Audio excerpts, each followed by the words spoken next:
नमस्कार। एनटीपीसी की सीरीज में आज हम हाजिर हैं 25 जनवरी 2021 शिफ्ट 2 से बाकी बचे हुए प्रश्नों को लेकर। इसमें हम लोग जानेंगे अंतिम बचे हुए सवालों को।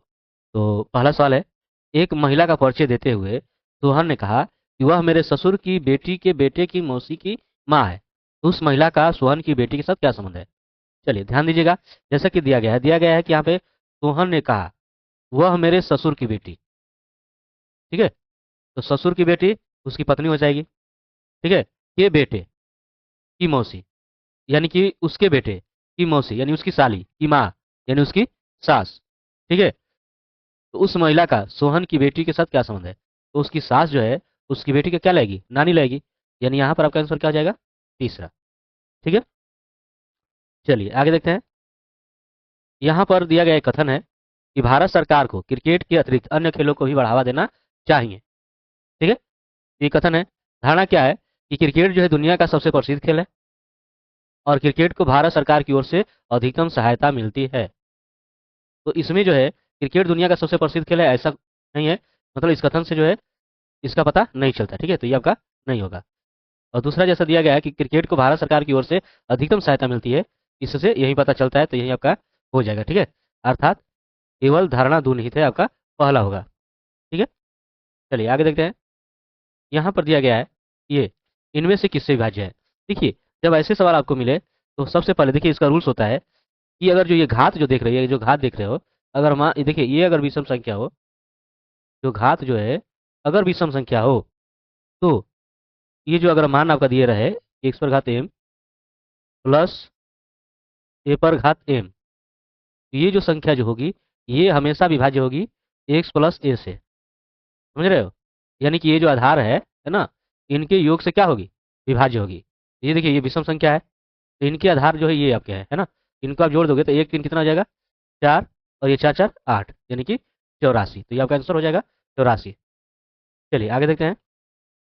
निम्नलिखित में से किस राजा को औरंगजेब ने छत्रपति शिवाजी महाराज के विरुद्ध युद्ध के लिए भेजा था? तो वो था जय सिंह। ठीक है, इस संख्या में 8 का अंकित मान है। तो देखिए अंकित मान हमेशा जिस संख्या का हो वही रहता है, नहीं 8 का है तो 8 ही होगा। ठीक है, चलिए निम्नलिखित में से कौन सा पृथ्वी की सतह से प्रारंभ करते हुए वायुमंडलीय परतों की उपस्थिति के सही क्रम को दर्शाता है? चलिए देखते हैं।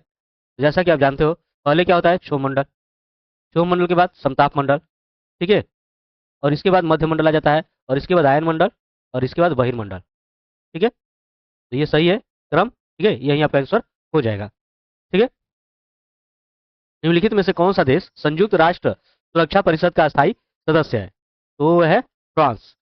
ठीक है, इसमें जो है 5 जो है अस्थायी सदस्य हैं, जिसमें आपका जो है अमेरिका है। ठीक है, ब्रिटेन है, ये आपका फ्रांस एक हो ही गया, इसके अलावा रूस है और चीन है। ठीक है, ये 5 देश जो है अस्थायी सदस्य हैं। ठीक है, चलिए अगला सवाल है, यदि 1 प्लस tan थीटा बराबर कर्ण 3 है तो इनका मान ज्ञात करें।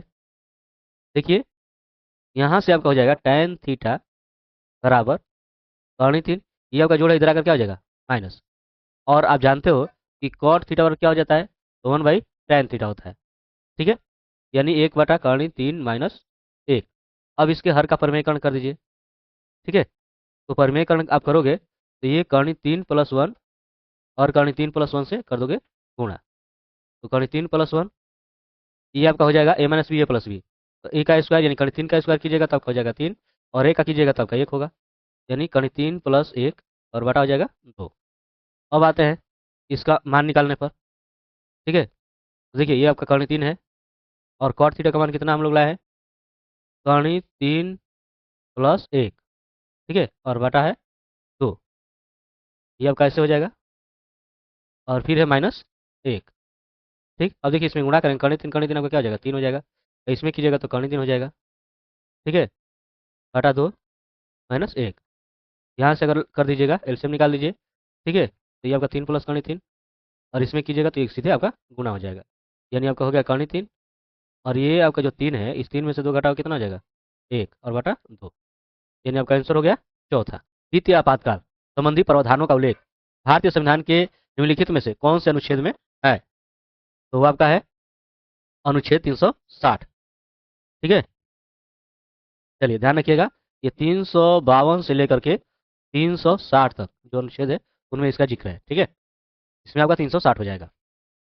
महात्मा गांधी द्वारा नमक सत्याग्रह वर्ष में शुरू किया गया था, तो ये शुरू किया गया था 1930 ईस्वी में। चलिए यहाँ पर दिया गया है 3 शहरों दिल्ली, मुंबई और चेन्नई, वर्ष 2000 से 2003 तक वर्षा में दर्शाने वाले जो ग्राफ दिया गया उसका अध्ययन करना है और प्रश्न का उत्तर देना है। चलिए यहाँ पर देखिए, पहला है कि मुंबई में कितनी औसत वर्षा हुई। देखिए मुंबई, ये सफेद वाला है ना, तो देखिए मुंबई के लिए अगर ये आप चलोगे तो सफेद वाला देखिए क्या है, यहाँ पर पहले आपका 70 है, फिर 90, 80, 70, 90, 80 और फिर यहाँ पर 130। ठीक है, कितने टोटल है, 4 है। अब आप इसको जोड़ सकते हो, जोड़ोगे कितना हो जाएगा, देखिए 70 और ये आपका कितना 200 है ना, 9 और 17 यानी कि 370 हो जाएगा। ठीक है, 370/4। अब भाग कीजिए, तो 4 से भाग कीजिएगा तो 4 9 आपका हो जाएगा 36, 1 0 है ना, 4 दूना का 8।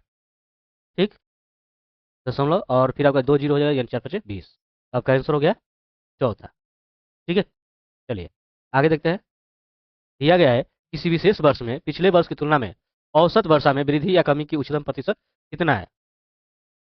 तो किसी विशेष वर्ष में देखिए यहाँ पे अलग अलग वर्ष है ना। चलिए 2000 के लिए अगर देखिए, तो देखिए इसमें क्या है, सबको जोड़िए, देखिए 50, 70 और 90 कितना हो जाएगा, तो 50, 70, 90 आप जोड़िएगा तो ये हो जाएगा 210 बटा हो जाएगा 3, यानी कि हो गया इसका औसत 70। फिर आपका है 2001, इसके लिए अगर चलिए देखिए आपका है 70, 90 और 80 है ना, 7 9 16 तो 16 8 24 यानी 240 हो जाएगा। ठीक है, और बटा 3 यानी ये हो गया 80। चलिए 2002 में देखिए यहाँ पर आपका 110 दिया गया है, 80 और 140 से जुड़िए, ये 100 आपका 200 तो ऐसे नहीं हो जाएगा है ना, और ये आपका 300, इसमें 20 और 30 यानी 330 हो जाएगा बटा 3, यानी आपका 1 1 0। अब फिर 2003 के लिए अगर जाइए, इसमें देखिए आपका 60 80 140 हो जाएगा।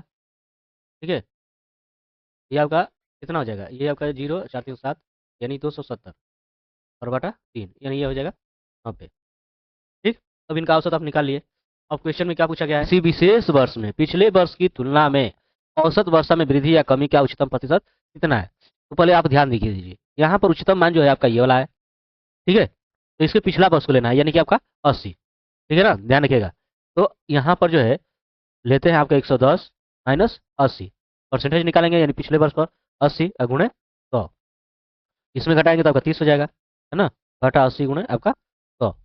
देखिए 30 5 100 अभी चौका 80। ठीक है, फिर ये 2 से 2 दूनी के 4 और 2 से आप करेंगे तो कितना हो जाएगा 15, 15 5 आपका हो जाएगा 75 और बटा 2, और इसका आप आधा कर दीजिएगा तो 37.5 है ना, इतना परसेंटेज आपका हो जाएगा यानी कि दूसरा। ठीक है, चलिए आगे देखते हैं। इस वर्ष में चेन्नई की वर्षा में प्रतिशत अंतर उच्चतम था, तो किसमें। ठीक है, तो इसमें किसमें हो जाएगा, तो आप देख सकते हो किसमें है आपका, है ना 2002 में, यहाँ पर आपका आंसर हो जाएगा 2002। ठीक है, चलिए अब दिया गया उस विकल्प का चयन कीजिए जिसमें उच्चतम वर्षा वाले शहर के साथ उसका औसत वर्षा को भी दर्शाता है। तो देखिए उच्चतम वर्षा वाला शहर तो आपका चेन्नई हो गया, यहाँ से भी आपका आंसर हो जाएगा। अब बात करते हैं इसका औसत का, तो देखिए अब देखिए कंफर्म कर लेते हैं, ये लास्ट वाला चेन्नई है ना, ये और आपका ये और ये, तो यहाँ पर जो है आपका 90 है, फिर 80 140 और फिर 80 यानी 90 80 140 80 है ना, तो यहाँ पर आप कर सकते हो 90 80 140 80 घटा 4। अब देखिए इसको जोड़ लीजिए, ये देखिए 80 80 आपका 160 हो जाएगा, और ये आप जोड़िएगा आपका 300 और ये 90, 390/4। ठीक है, भाग कीजिए, 4 9 36, 3 0 4 7 28 तो 2 0 यानी 4 5 20, यानी यही आपका आंसर हो जाएगा। ठीक है, चलिए आगे देखते हैं। निम्नलिखित समीकरण को सही बनाने के लिए इन दो चिन्हों को आपस में बदलना होगा। तो चलिए यहाँ पर तो आप मान रखकर ही हल कर सकते हो। ठीक है, पहला वाला लेते हैं। ठीक है, ये माइनस को कर लेते हैं गुणा और गुणा कर लेते हैं माइनस, यहाँ से इसको हल करेंगे तो देखिए क्या हो जाता है। पहले आप क्या करोगे, भाग, तो ये 5 छठे हो जाएगा 40।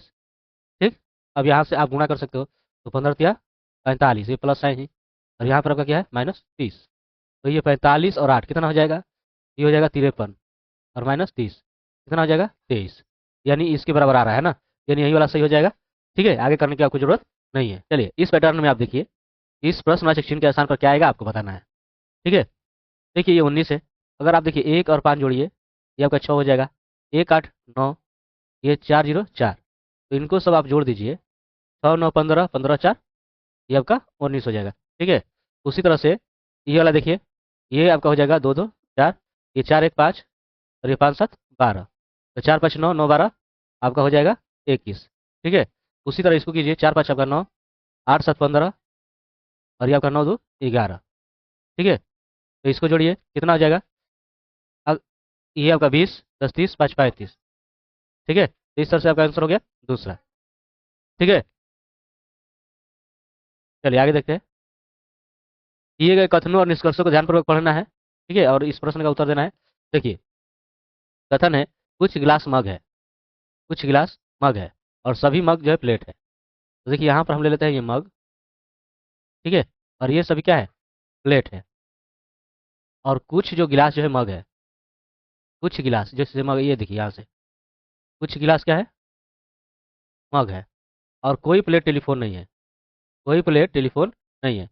ये टेलीफोन आपका अलग हो गया। ठीक है। अब आते हैं निष्कर्ष पर। दिया गया कुछ गिलास प्लेट है। देखिए कुछ गिलास जो है प्लेट है, तो हाँ है, सही है। फिर दिया है कुछ मग, कुछ जो मग है टेलीफोन नहीं है, ये भी सही है। तो इस तरह से जो है आपका हो जाएगा निष्कर्ष 1 और निष्कर्ष 2 दोनों पालन करते हैं। ठीक है। चलिए दिए गए विकल्पों में से उस संख्या का चयन कीजिए जो निम्नलिखित श्रेणी में प्रश्न चिन्ह के स्थान पर आ सकती है। तो देखिए इसमें क्या हो सकता है, कैसे हुआ होगा?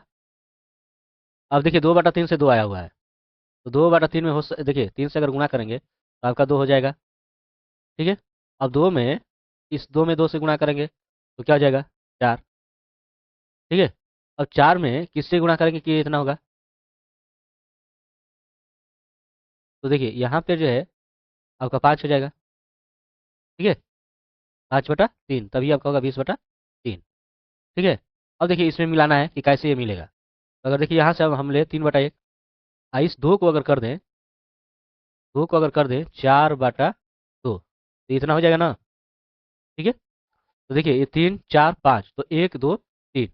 उसी तरह से अगर आगे हम बढ़े, ठीक है, तो इस 20/3 में किससे गुणा करना होगा? देखिए 3 4 5 हुआ, तो यानी यहाँ पे 6 हो जाएगा, और नीचे 3 से क्या हो जाएगा? 4। ठीक है, इससे गुणा करना होगा। तो देखिए 4 5 आपका हो जाएगा 20, और ये 3 दूनी 6, तो 5 दूनी कितना हो जाएगा? 10। आपका आंसर हो जाएगा चौथा। चलिए आगे देखते हैं। दिया गया है कि एक परिवार में 6 सदस्य KLWXMZ है। KLWXM और जेड है। अब दिया गया है कि प्रत्येक के पास अलग रंग की कार है। एल के पास सफेद रंग की है, एल के पास सफेद रंग की है। ठीक है। डब्लू के पास काले या पीले रंग की कार नहीं है। डब्लू के पास काले या पीले, ये रंग की जो है कार नहीं है। ठीक है। एम के पास लाल रंग की कार है, एम के पास जो है लाल रंग की है। ठीक है। के पास नीली, के पास नीली रंग की कार नहीं है, ये नहीं है। ठीक है। और जेड के पास भूरे रंग की, जेड के पास भूरे रंग की। अब देखिए आगे पूछा है कि निम्नलिखित में से डाब्लू की कार का रंग क्या है? तो आप देखेंगे है और 6 रंग है। तो देखिए यहाँ पर जो है ये 1 2 3 4 5 और 6, 6 रंग इसमें है ना। तो डाब्लू के पास ऑप्शन क्या बच रहा है? सिर्फ और सिर्फ नीला रंग की। ठीक है। तो आपका आंसर हो जाएगा नीला। ठीक है। चलिए उस विकल्प का चयन कीजिए जो निम्नलिखित श्रेणी में प्रश्न चिन्ह के स्थान पर आ सकता है। देखिए ई से जी कितने की बढ़ोतरी हो रही है? 2 की। जी से के कितने की बढ़ोतरी हो रही है? तो ये आपका हो जाएगा, ये आपका 7 पे होता है 11, है ना, तो 4 की बढ़ोतरी। के से एम, ये आपकी 2 की बढ़ोतरी। तो आप देख रहे हैं पहले 2 4, तो फिर 2 और 4 बढ़ेगा, है ना। तो 4 की बढ़ोतरी अगर करोगे एम के बाद, तो आपको कितने हो जाएगा? 17। 17 पर क्या आता है? क्यू, है ना। ये आपका 13 पर आता है, 13 4 17 हो जाएगा। और 17 पर क्या आता है? अब देखिए यहाँ से इसमें कितनी की बढ़ोतरी हो रही है? 2 की। ठीक है। यहाँ से कितने की बढ़ोतरी हो रही है? ये आपकी 2 की बढ़ोतरी हो रही है। ठीक है। यहाँ से कितने की बढ़ोतरी हो रही है? तो ये भी आपकी 2 की बढ़ोतरी हो रही है। ठीक है। तो इसमें भी आपका 2 अंक की बढ़ोतरी होगा, है ना। तो I9 और 2 11, 11 पर क्या आता है? तो क्या आता है, यानी आपका आंसर हो जाएगा चौथा। कथन है यदि एक क्रिकेट टीम XYZ में होता तो XYZ विश्व में अजय टीम होती। निष्कर्ष क्या है? ये के बिना XY जीत नहीं सकती। तो ऐसा नहीं है, इसका उलट हो जाएगा, हार नहीं सकती। ठीक है, यानी ये वाला आपका गलत है। और दूसरा दिया है कि a cricket team X Y Z के किसी भी खिलाड़ी से ज़्यादा प्रतिभाशाली है, तो ये आपका सही है। ठीक है, यानी आपका इसमें हो जाएगा केवल दो जो है पालन करता है। चलिए आगे देखते हैं। निम्नलिखित शब्दों में यदि अंग्रेजी शब्दकोश के व्यवस्था क्रम के अनुसार व्यवस्थित किया जाता है तो व्यवस्थित क्रम में तीसरा शब्द कौन आएगा? चलिए देखते हैं। यहाँ पर देखिए, ए सी एन टी, ए सी एन टी, ए सी एन टी और ए सी एन टी, मतलब यहाँ तक समान है। ठीक है, अगर आगे आप देखिए, इसमें है आपका ई एन, इसमें क्या है, आई है, इसमें आई है। ठीक है, इसमें ई से है। तो अब देखिए, पहले कौन आएगा, ई वाला आएगा। इसमें आपका ई एन टी है, इसमें आपका ई एन सी है, मतलब ये पहले आएगा और ये दूसरे नंबर पे। अब इसमें अगर देखोगे तो ये आई एम है, आई एन है ना? तो ये आपका जो आई एम और एम वाला पहले आता है तीसरे नंबर पर, और ये हो जाएगा चौथे नंबर पर। तो इस तरह से आपका आंसर कौन हो जाएगा, दूसरा। ठीक है, व्यक्ति A B C D E और एफ एक गोलाकार मेज पर केंद्र की ओर मुख करके बैठे हैं, लेकिन एक ही क्रम में यह जरूरी नहीं है। ठीक है, यहाँ पर हम ले लेते हैं एक मेज आपका हो गया। ठीक है, 6 व्यक्ति है। ठीक, 1 2 3 4 5 6। अब जो है दिया गया है कि डी ए या बी का पड़ोसी नहीं है, पहला शर्त। दूसरा दिया है कि ए बी के बाएं दूसरे स्थान पे है, यानी कि जो अगर मान लो हम यहाँ पर ए लेते हैं तो बी आपका यहाँ पर हो जाएगा, है ना? इसके आपके बाएं दूसरे स्थान पे हो जा रहा है। ठीक है, फिर दिया गया है कि ई और एफ के पड़ोसी बी है, तो बी जो है ई और एफ का पड़ोसी है। मतलब ये है कि आपका जो है ई या एफ या दोनों हो सकता है, या यहाँ पर भी ई या एफ हो सकता है। ठीक है, अब ए और बी का पड़ोसी नहीं है कौन, डी, यानी कि यहाँ पर आपका डी हो जाएगा। ठीक है, तो बचा कौन, तो आपका बचा सी। ठीक है, तो सी आपका यहाँ पर हो जाएगा। अब आते हैं सवाल की ओर। दिया गया है कि डी के दाएं दूसरे स्थान पर कौन है, तो यह देखिए डी यहाँ पर आपका होगा ना, तो इसके दाएं अगर आएंगे तो इधर आएंगे, और दूसरे स्थान पर क्या आ रहा है, ए। आपका आंसर हो गया पहला। ठीक है, 4 सब्जियां सूचीबद्ध की गई है, इनमें से 3 किसी तरह संगत है और एक असंगत है, तो असंगत का चयन करें। देखिए, प्याज है, भिंडी है, बंद गोभी है और बैंगन है। आप जानते हैं कि बंद गोभी, भिंडी और बैंगन ये जो है धरती के ऊपर होता है ना, यानी जमीन के ये ऊपर होता है। लेकिन प्याज क्या होता है, ये जमीन के अंदर होता है। ठीक है, ये आपका असंगत हो जाएगा प्याज। ठीक, चलिए यहाँ पर आपको दिया गया है, उस विकल्प का चयन करें जिसमें दी गई संख्या वही संबंध दर्शाती है जो निम्नलिखित संख्या त्रय द्वारा दर्शाया गया है, इसके द्वारा। ठीक है, तो ये देख लीजिए, ये आपका समांतर क्रम में तो नहीं है ना। देखिए यहाँ पर अंतर देख लीजिए, 15 7 22 और 22 7 29। उसी तरह इसमें देखिए क्या जाएगा, 9 4 13 और 13 4 17, यानी बीच का अंतर समान है, यही आपका हो जाएगा। ठीक है, आगे देखने की आपकी जरूरत नहीं है, यही आपका आंसर हो जाएगा। ये रहा बाकी के सभी प्रश्न। मिलते हैं नेक्स्ट वीडियो में, तब तक के लिए धन्यवाद।